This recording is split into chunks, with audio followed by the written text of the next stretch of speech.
Hello traders, Gates Adams, the Forge Trader here, and welcome back to episode 6 of The Inner Game of Trading, where I translate concepts from the book The Inner Game of Tennis by Timothy Gallwey into trading concepts through the lens of the Forge Trader. Okay, so at the end of episode 5 on Friday, I said awareness without a method is just an expensive mirror. Today, I'm going to give you that method. Gallwey called it the quiet mind, and I want to be precise about what that means because most people completely misunderstand it. They hear quiet mind and think, no emotion, no fear, no doubt, a blank, robotically calm state that only exists in performance psychology books. That's not what it means. And the difference between what it actually means and what most traders think it means is costing them thousands of dollars per session. Here's what Gallwey actually observed. The quietest minds weren't the ones with the fewest thoughts. They were the ones with the fewest judgments. There's a critical distinction there. Thoughts happen, fear happens, doubt happens, urgency happens. The quiet mind doesn't stop those things from actually occurring. It stops treating them as instructions. Let me put that in trading language. The average trader sits in the front of the charts, and the moment a thought arises, this trade is going to fail, or the market's going to sweep the stop, or I should have gotten in earlier. They do one of two things. They either obey it, they act on the thought as though it's a fact, or they fight it.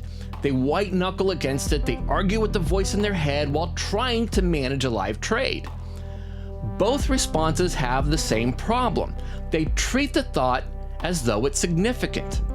Gallwey's insight was that a thought only has the power that you assign to it, and judgment is the mechanism that assigns power. When you judge a thought, when you label it as true or dangerous or important, you've just handed it the wheel. The quiet mind doesn't hand the wheel to thoughts. It observes them. In the Forge Trader philosophy, we build this into the first pillar of the entire framework. We call it candor. Candor is radical self-honesty. This is the ability to see what's happening inside of you without immediately judging it, fixing it, or running from it. It sounds simple, but it is one of the hardest things that a trader can learn to do. Because the moment something uncomfortable arises, whether it's fear or doubt or the itch to revenge trade, the automatic response is to react. Candor interrupts that reaction. It says, I see this, I acknowledge this is here, it's information, but it's not a directive. That distinction, information versus directive, is where the quiet mind lives. Now here's the practical question. What does this actually look like in the charts? It looks like this. The trade moves against you. Self one fires immediately. Get out, it's gonna keep going. The reactive trader obeys or fights that voice.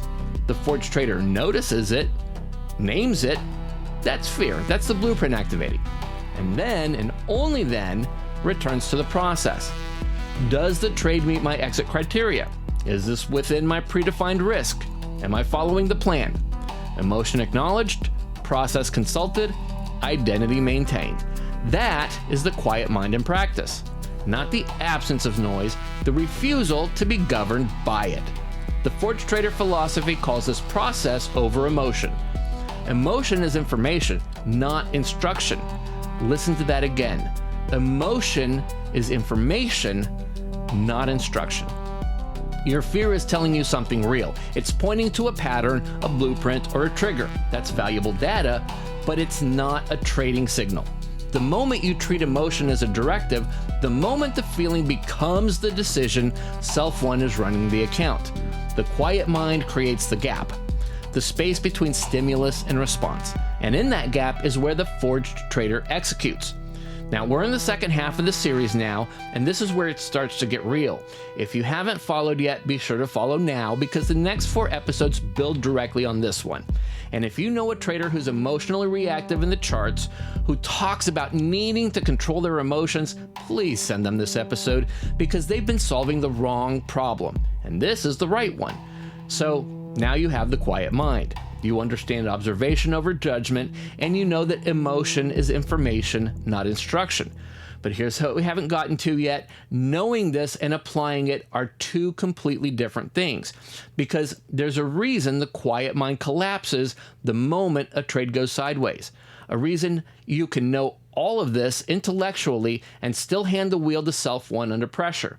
It comes down to one thing: trust. And not the kind you repeat to yourself in a pre-trade affirmation. We're talking about real trust, the kind that holds when the market is moving against you and every instinct is screaming to react. Tomorrow, episode 7, I'm going to show you exactly what that trust is built on and why most traders never actually find it. That's episode 7 tomorrow. Don't miss it. In the meantime, stay forged, and I'll see you in the fire.